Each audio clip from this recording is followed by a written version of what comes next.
Sports Desk at the Columbus Dispatch presents the BuckeyeXtra Basketball Podcast. With your host, Ohio State basketball beat writer Adam Jardy. Brandon Matisse says, "Give me the rock." Here it goes. Up and away. Slam jam bam. And now he does a little dance. Now, the BuckeyeXtra Basketball Podcast. Hello, everyone. This is Adam Jardy from the Columbus Dispatch. Today is Tuesday, November 25th, 2025. And it's my official duty to welcome you into episode 510 of the BuckeyeXtra Men's Basketball Podcast. Welcome to Jubilation City. Welcome to what will, before too much longer, no longer be known as Value City Arena. I'm here a couple hours removed from the latest Ohio State bludgeoning of a mid-major team. The final here tonight from the Jerome Schottenstein Center.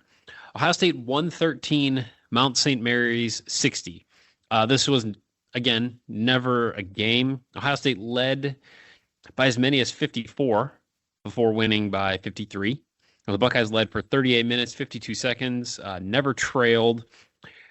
Blew this thing open with a 21-3 run in the final 7.5 minutes of the first half to take a 52-26 lead into the break and then expand it from there. Ohio State scored 61 points after halftime and won this game handily, despite Christoph Tilley not being available for the second half. And we'll talk about his status and what Coach Jake Diebler said about it post-game.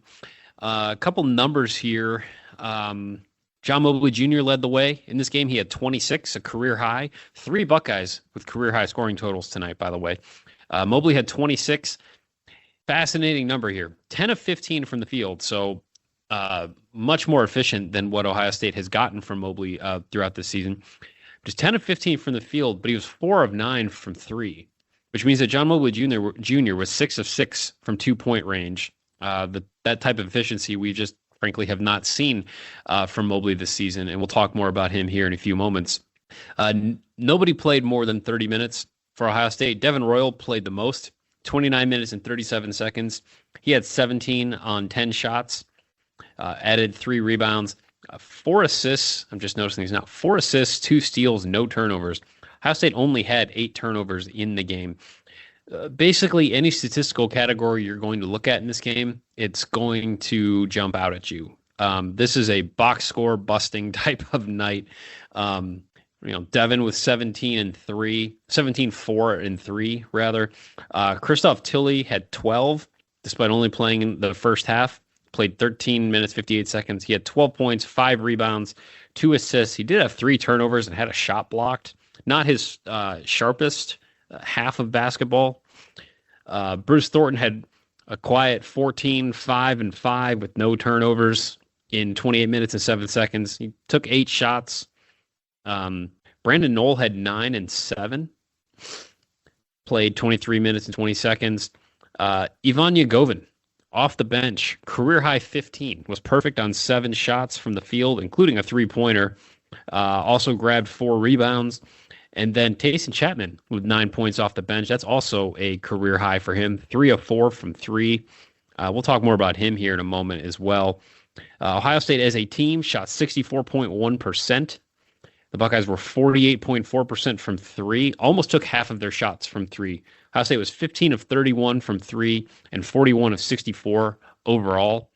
Meanwhile, Mount St. Mary's took more than half of its shots from 3-point range and only made 6 of them. So that's generally just not going to add up to a pretty good number. But the Mount finished at 37.3% from the floor, 18.8% from 3-point range. Ohio State with a 44-26 advantage in points in the paint, 11-3 in second chance points, 35-8 in bench points, 12-2 in fast break points, and most importantly, a 53-point margin of victory for Ohio State. So this ends this period of the schedule. And this is my number one takeaway from this game. And I think we all can agree on this. I think even the players would, and the coaches would probably cop to this as well, that we've seen enough of Ohio State against this level of competition. There's only one more game like this on the schedule. From here, Ohio State will go to Pitt on Friday. Very excited for that. And from there, will begin Big Ten play the following weekend. Go to Northwestern, then host Illinois, then go play West Virginia and Cleveland, then go play North Carolina and Atlanta. And then we'll see Grambling State on December 23rd. That is the last bye game on the schedule. That is the last non-high major game on the schedule. This is kind of it for whatever Ohio State wanted to get done with this 6-game homestand to open the season. 5 of those games are bye games. It's time to see what this looks like against, for lack of a better term, real competition. At no point really in IU Indy, Purdue Fort Wayne, Appalachian State, Western Michigan, or Mount St. Mary's games was Ohio State really all that seriously threatened. Now, they didn't play well for a stretch here and for a stretch there.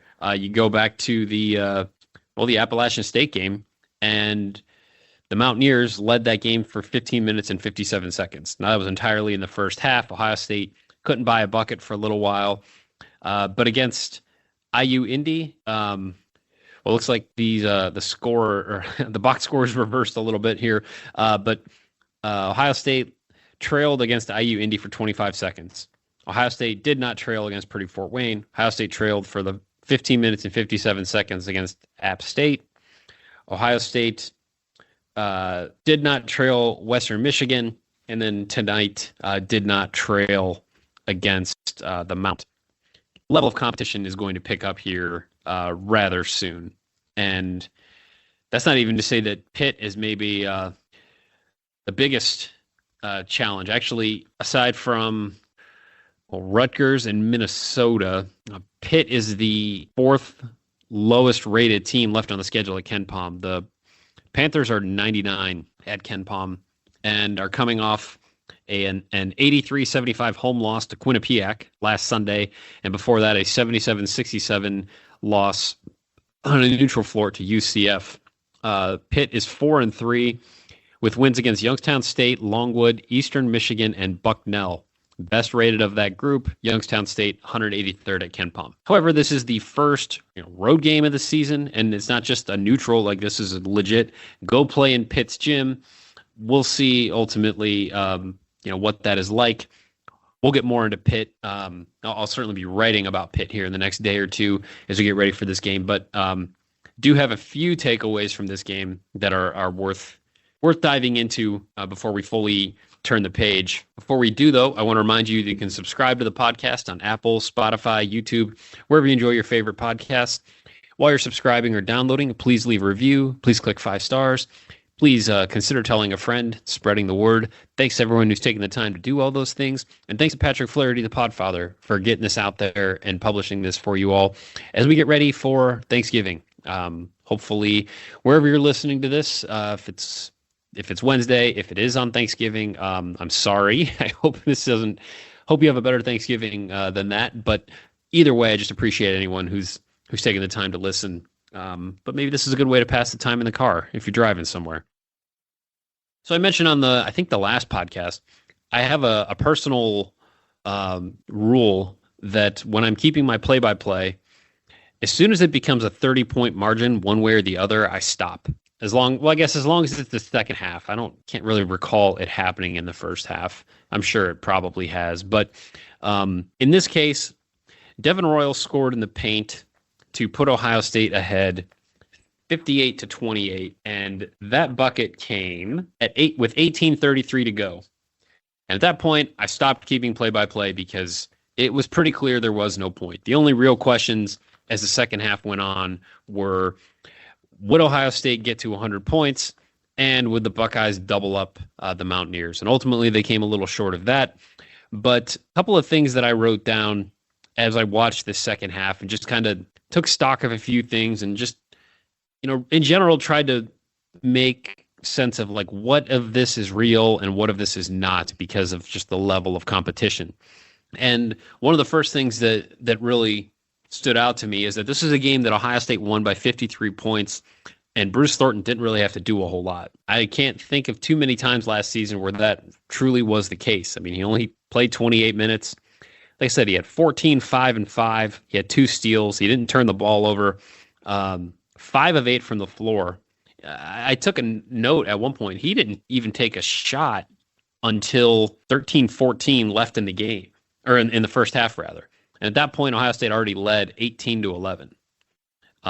It just was a reminder that he's not carrying the load he's had to carry, and yet he's still being incredibly effective when he does have to do things. And some of his numbers right now, it will be interesting at KenPom when like National Player of the Year algorithms start to kick in. It's still kind of early for that. But you look at Bruce Thornton statistically right now, his true shooting percentage, and I would have to dive into the methodology of this and what does that actually mean, but he's fourth nationally in true shooting percentage. The players ahead of him at the moment are a dude from UC Riverside, a dude from New Mexico State, and a dude from Buffalo, and then Bruce Thornton. That seems noteworthy. He's eighth nationally in effective field goal percentage. He's 17th in offensive rating. He's 13th in three-point shooting percentage. He's shooting 60% from three. Now, granted, that number is going to come down. He's not going to shoot 60% from three, but it looks so consistent right now. And it's worth, again, pointing out 14-5-5 on a night when Ohio State won by 53, and he only had to play 28 minutes. I just thought, reminder of just kind of how far his game has grown in his 4 years at Ohio State.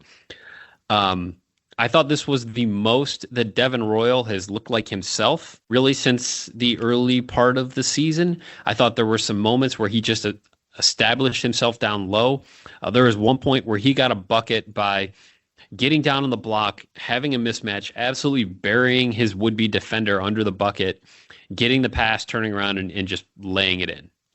That's the kind of stuff we would see Devin do more of last year when he was playing the 4 instead of the 3. We haven't seen that as much. I think some of that has been due to the hip injury, but he looked like his normal self in this game and also had that three-point shooting dimension. Like I said, 17 points on 10 shots. He was 2 of 4 from 3. One of those was a 4-point play. And I'm not sure how many of us really, in our heart of hearts, thought we would see a Devin Royal 4-point play at Ohio State based on what his game looked like as a freshman. But I just thought he looked more like himself. He only had 3 rebounds in this game, but Ohio State had a 41-22 rebounding advantage. The Buckeyes did what they had to do on the glass, and they did it really kind of collectively.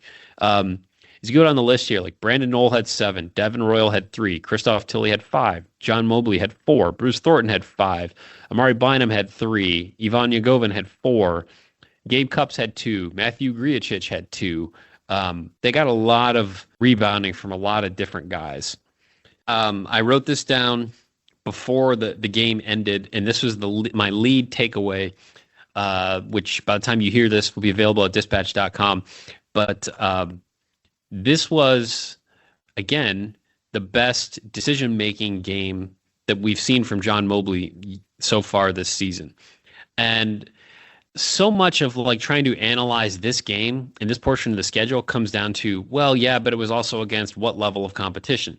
And that is entirely fair. What is interesting to me when I really look at what John Mobley has done so far this season has been how much he has struggled from 2-point range, even against inferior competition. So after Ohio State beat Notre Dame, obviously the only high major team the Buckeyes have played, he had 9 points in that game on 3 3-pointers that he made, but he was 0 of 5 from 2. So after 4 games this season, John Mobley was shooting 21.1% from 2-point range. He was 4 of 19. And 3 of those, again, against mid-major competition. And I talked about it on this podcast because I said, he shot 39.6% from 2 last year. And I wouldn't even say was super effective or efficient, rather, when it came to his 2-point shooting percentage.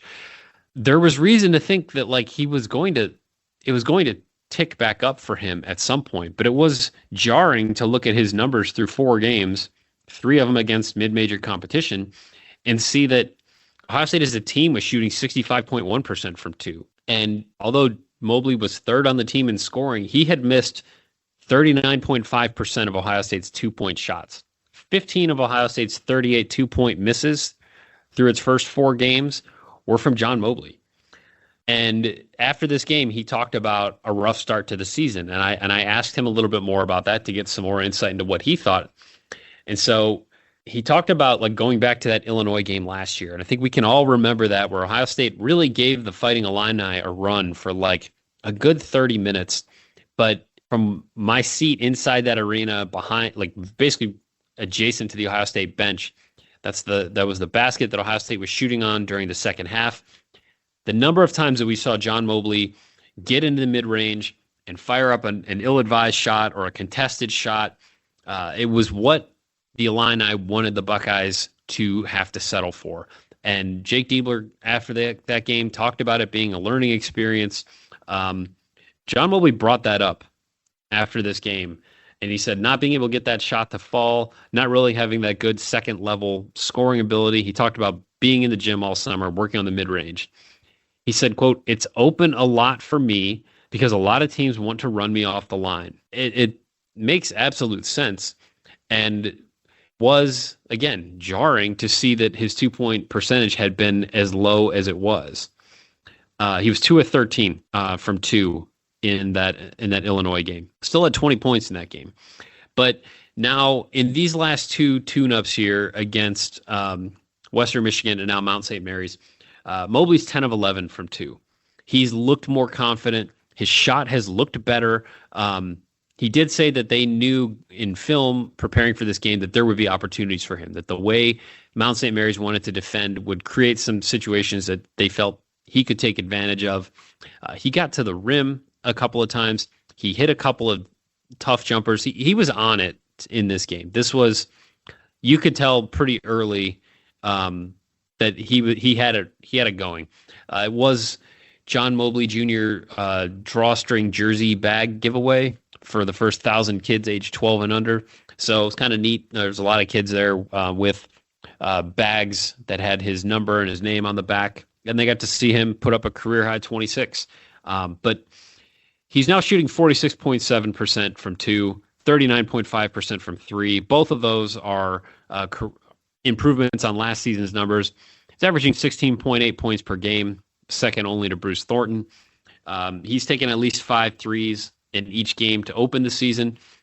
Just felt like this was a step forward for him. And he's not going to go 10 of 11, I don't think, in a lot of 2-game stretches against high major opponents. But this was the most dialed in and most efficient that he's looked from 2, certainly all season. And I would probably argue, could be prisoner of the moment, but in his entire career to this point. I did think, and this is kind of a wild, I don't know. I don't have numbers to back this up because Ohio State allowed 60 points. Mount St. Mary's was 10 of 30 to open the game, or in the first half, rather. So 33.3%. 4 of 18 from 3, 22.2%.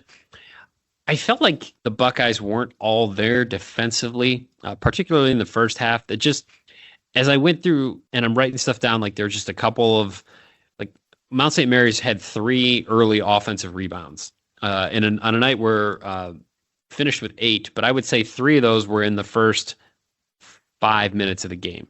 And quite a few of these shots that the Mountaineers were getting just felt like they were too easy. And there was a stretch. Ohio State led 26-13 after a Christoph Tilley bucket. And the Mount got going on it was a deep leaning jumper by Mason So. And that started a run where Mount St. Mary's scored on 5 straight possessions they cut the deficit by 5. It ended on a runner by Arlandis Keys, who made it 31-23. And from that point on, it was all Ohio State. Tilley had a 3-point play that pushed it back to double digits. It was double digits the rest of the way.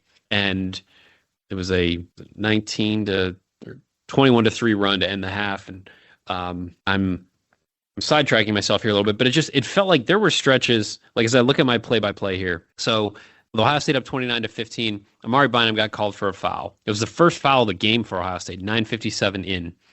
And then it ended up, or that possession continued and resulted in a Keys giveaway to Elijah Espinoza, which is just an easy, wide open read. And Brandon Knoll fouled him, or got bumped into him on a jumper. Tilly like collided with him and Knoll fell into him and it was a foul. He only hit one of the free throws, but it was an easy give and go.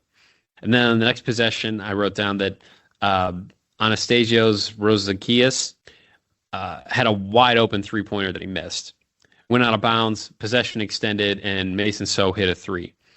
And then on the next possession, Luke McElden scored inside. And then on the next possession, Keys hit a runner. And you had these stretches where it just seemed like whatever shot Mount St. Mary's was getting, it just seemed too easy. And ultimately, things did tighten up for Ohio State. Ultimately, shots were not falling for the Mount. And this was Ohio State's second best defensive efficiency rating performance of the season, 81.9 points allowed per 100 possessions. But I just felt like there were stretches where the defense wasn't quite up to par, and ultimately it did not matter because this was a significant mismatch when it came to just sheer skill.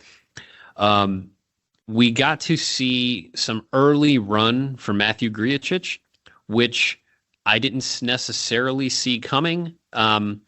He subbed in for Colin White, or in place of when roughly Colin White would be subbing in generally during the first half. And Jake Diebler said it wasn't anything that Colin didn't do. And he did talk about, he alluded to Colin's injury history, but he said that Griachich had earned it, had practiced really well and really consistently the last week and a half of practice.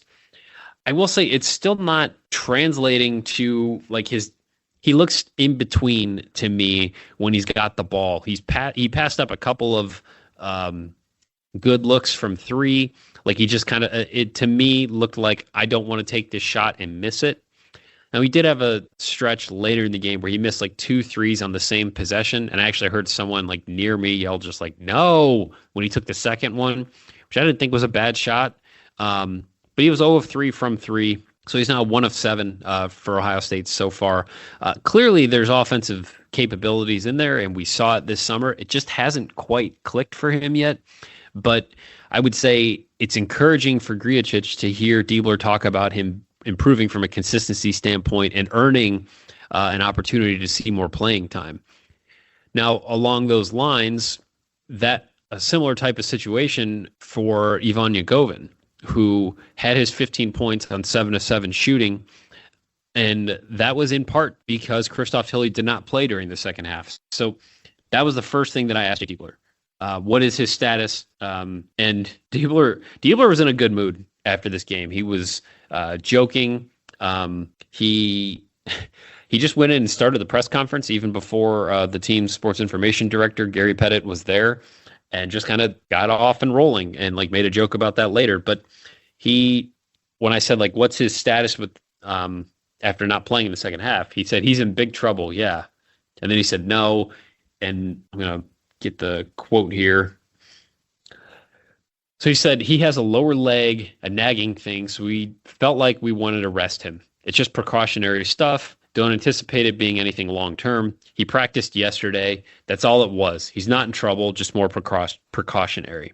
So it doesn't seem like there's anything to worry about there. He was still on the bench. He was riding an exercise bike at times during the second half.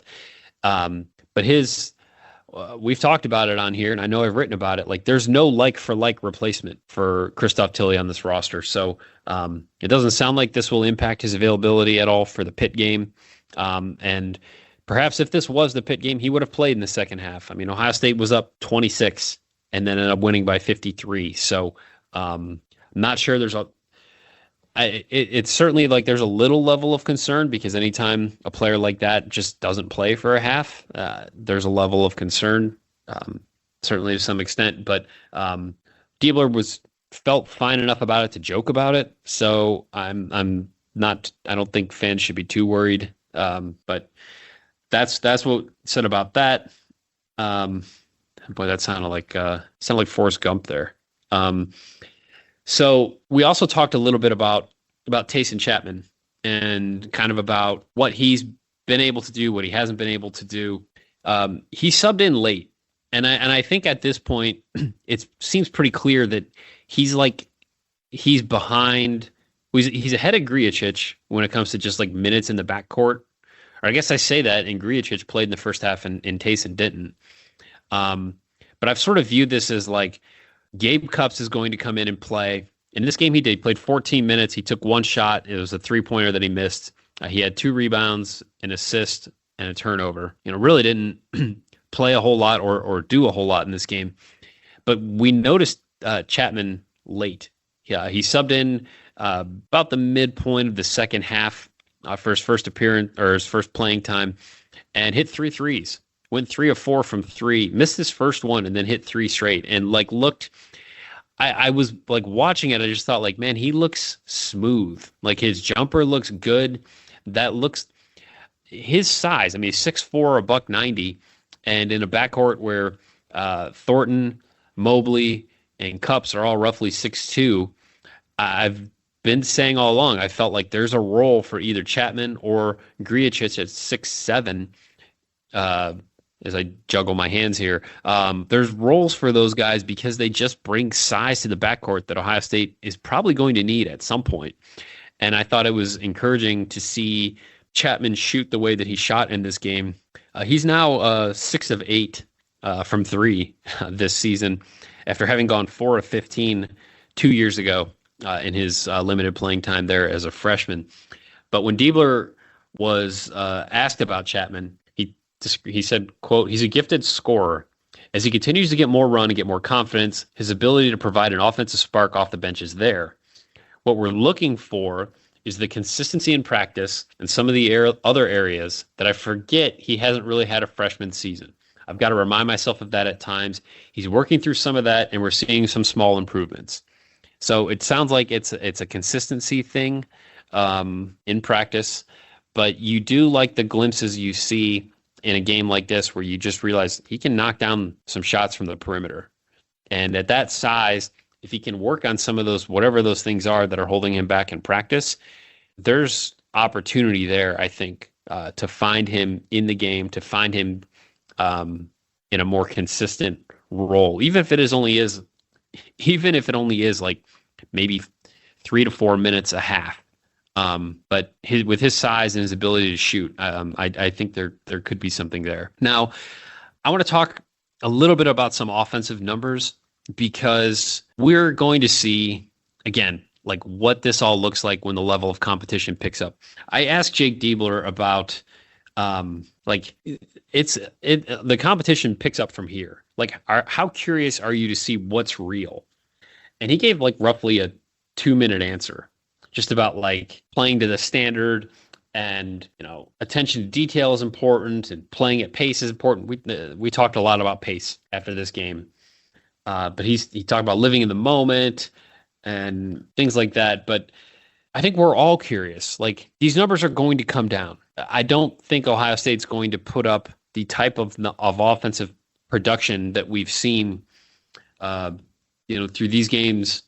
I mean, the only time that Ohio State has been below 100 points per 100 possessions was the Notre Dame game, when Ohio State finished at 95.9, which then, as we talked about on the podcast, still would have won a lot of games for Ohio State last year.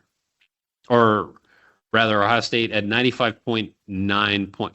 Ohio State did not win those games last year. So excuse me, I misspoke there. That's not an offensive rating that is going to power Ohio State to too many wins, especially when they're still kind of figuring, I think, a few things out defensively. Although the 94.4 defensive efficiency rating against Notre Dame was enough to make that stand up. So maybe the defense against high major teams will be better than what we've thought at times. But I'm sidetracking myself here. There's some offensive numbers that are bonkers, really. And even taking into account the level of opponent. So Ohio State's adjusted offensive efficiency rating in this game was 154.2 points per 100 possessions. In the Ken Pom era, which goes back to 96-97, that is the 4th best mark for Ohio State ever. The only games better than that, St. Francis, PA, back in 2009, Wisconsin on March 6th, 2011. That was a 93-65 home win for Ohio State. And then Penn State in 2006, January 5th, 2006. So this Those are the only 3 games dating back to 96-97 where Ohio State had a better adjusted offensive efficiency rating than what we saw in this game here tonight. That's kind of wild. You think about some of the really bad teams we've seen Ohio State play, and this topped almost all of them. So Ohio State finished with an effective field goal percentage of 75.8. That is the 9th best for Ohio State in the Ken Pom era. Its 2-point shooting percentage of 78.8%, 26 of 33. That's the 5th best for Ohio State in the Ken Pom era. 3 of the 7 best 2-point shooting performances in Ohio State history, in Ken Pom Ohio State history, have come this season.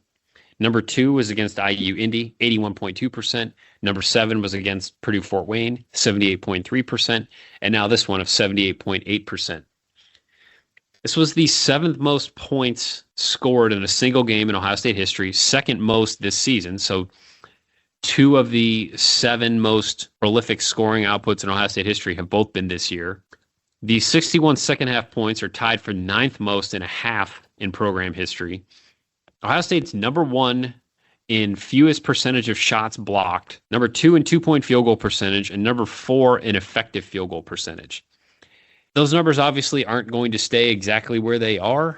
Those percentages will come down, but this is what Ohio State has claimed to be all offseason. This is a team that is going to share the ball at a high level, a team that will get high quality, high percentage shots, and a team that's going to score a lot of points. Buckeyes are living up to that to this point. Now they got to go do it against higher level competition.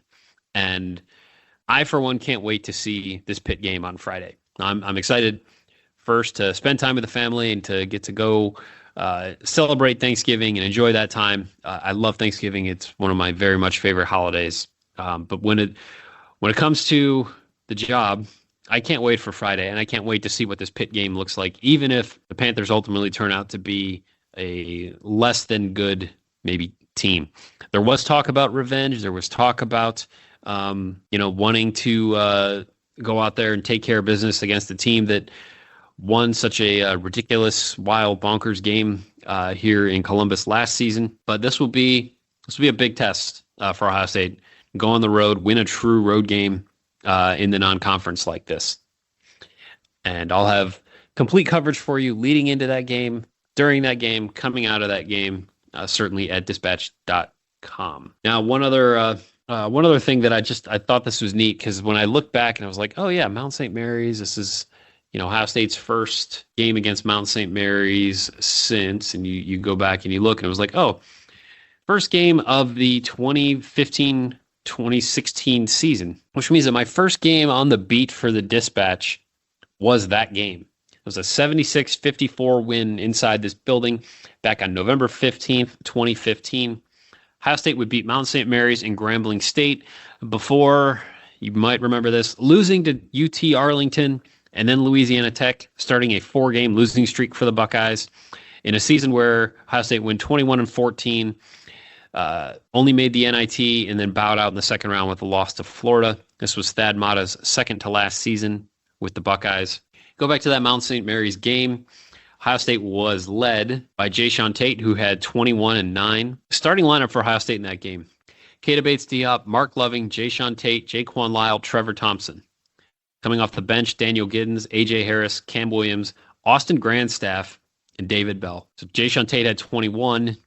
Mark Loving had 15 and 11. Did have 5 turnovers in that game. 1 assist. Keita Bates-Diop had 10 and 10, so he also had a double-double. Jaquan Lyle had 12 and 6, and Trevor Thompson had 4 and 3. Ohio State won that game again, 76-54. But as I didn't add up like a win-loss record or anything like that. But today was my 339th regular season or 339th official game on the beat for the Dispatch. If you add in the 2 exhibitions I saw them play in the Bahamas, 11 exhibition games. Well, I guess they would have only played 10 exhibition games because they didn't play one during COVID. But this would be the 351st game that I've covered for the Dispatch, and it's an unbelievable job. It's been an awesome ride. I cannot wait for the next 351. This is super fun to do, and I'm very excited to see this next one here on Friday against Pitt. So you can go online and read. I had a story about how it will not be Value City Arena much longer. I also had a story about how, we were all supposed to be in the Bahamas this week at the Battle for Atlantis, and then those plans changed. So you can read about the how and the why on that at dispatch.com. But I'm going to wrap this one up because it's getting close to midnight, and I'm still coming back from knee surgery. I got PT at 8 a.m. So I'm going to get out of here and try to go get a little bit of sleep before they put me through the rigors over there. But I am making progress and excited to get some sleep and then dive more into this game and start previewing the Pitt game. So there will be a podcast Friday night. It'll be the first official late night from a hotel room, Diet Mountain Dew at 2 a.m. Road podcast. Can't wait to get to that. So that will be there for you on Saturday.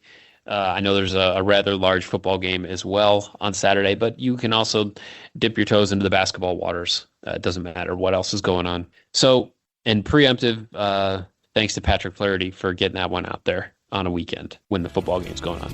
As always, you can send along your questions, your comments, your love notes, your hate mail, and otherwise constructive criticism to me at Adam Jardy on Twitter or ajardy@dispatch.com.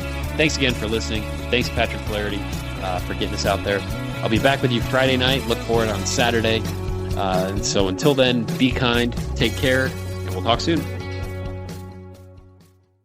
Be sure and subscribe to the Buckeye Extra podcast in the iTunes Store, the Google Play Store, or on Stitcher.